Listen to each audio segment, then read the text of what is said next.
आपको बताया गया कि प्राचीन भारत में बालिकाएं पढ़ नहीं सकती थी। आपको बताया गया कि विधवाओं को जबरदस्ती ही पति की चिता पर जलाकर सती कर दिया जाता था। आपको ये भी बताया गया कि प्राचीन भारत में, खासकर मराठा शासन में, जात पात के कारण सबको पानी के लिए कुएं के आसपास भी नहीं भटकने दिया जाता था। लेकिन क्या आपने अपना इतिहास वास्तव में पढ़ा, या इन मिशनरियों की बातें मानकर आपने अपने ही समाज को कोसना शुरू कर दिया, जिन्होंने हमारे इस देश को गुलामी की जंजीरों से आज़ाद करवाने के लिए लड़ाइयाँ लड़ी थी। ये कहानी है एक ऐसी ही छोटी सी ग्रामीण बालिका की, जो एक दिन रानी बनी और फिर ऐसा राज किया कि भारतीय जनमानस में देवी बनकर सदा सदा के लिए अमर हो गई।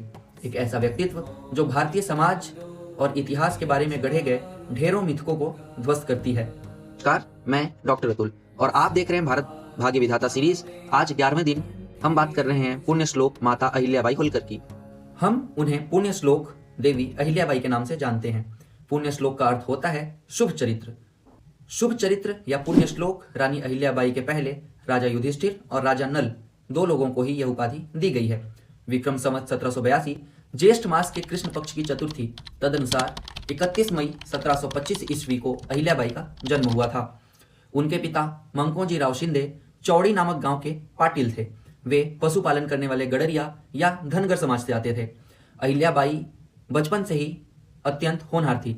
मालवा के मराठा शासक मल्हार राव जब भारत भ्रमण से लौट रहे थे, तब एक दिन मार्ग में चौड़ी गांव पड़ा और उन्होंने वहां पास के मंदिर में ही ठहरकर विश्राम करने की सोची। वहां उनके कानों में आरती के स्वर पड़े। ग्रामीणों से पूछा गया कि आरती गा रही यह बच्ची आखिर कौन है। तब उन्हें बताया गया कि इसका नाम अहिल्या है। मल्हार राव बच्ची के दैवीय स्वरों और संस्कार से मंत्रमुग्ध हो गए थे।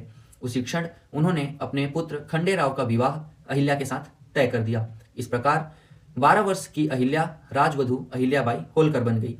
राज परिवार यह देखकर आश्चर्यचकित रहता था कि अहिल्या राजकाज से जुड़े जटिल से जटिलों का हल चुटकियों में निकाल देती थी।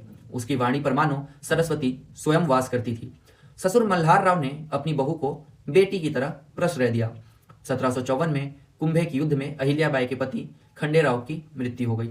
ससुर मल्हार राव ने उन्हें अपने उत्तराधिकारी की तरह तैयार किया। अहिल्याबाई को युद्ध कला का प्रशिक्षण भी दिलाया गया। इस दौरान उन्होंने कई सैन्य अभियानों का नेतृत्व किया। वर्ष 1765 में अफगानिस्तान के अहमद शाह अब्दाली पंजाब पर जब आक्रमण किया, तब मल्हार राव ने दिल्ली में उसकी सेना से लोहा लिया। दूसरी ओर अहिल्याबाई ने अपनी घुड़सवार सेना के साथ ग्वालियर के किले को मुगलिया सल्तनत से आजाद करवाकर वहां मराठा ध्वज फहरा दिया। 1766 में मल्हार राव का निधन हो गया। इसके बाद पूरा राजकाज अहिल्याबाई के कंधों पर आ गया। उन्होंने अपने पुत्र